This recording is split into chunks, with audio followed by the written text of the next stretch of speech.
Sembrava piccolo.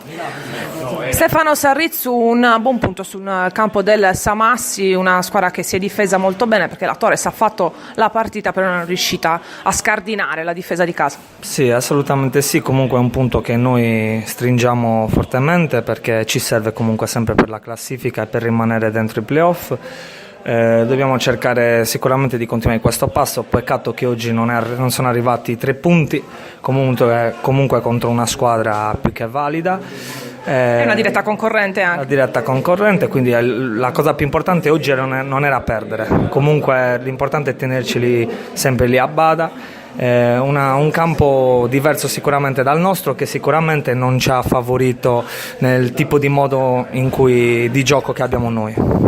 Tu sei subentrato dalla panchina, oggi Mister Totro aveva tanti giocatori tra cui scegliere, però non è un problema per te, sei entrato benissimo in gara. No, assolutamente no, perché comunque sia la scelta tecnica non si discute mai, tutti quanti noi abbiamo fiducia in tutti quanti, nei propri mezzi e anche ognuno di noi tra i giocatori. Poi il mister comunque oltre che un bravo allenatore è uno che ci fa capire che cos'è il calcio, visto che lui ha giocato a certi livelli, quindi sinceramente può capitare che in una partita uno non giochi sempre. La cosa più importante è quella di essere sempre presente, sempre pronto per aiutare la squadra e cercare di arrivare al risultato positivo.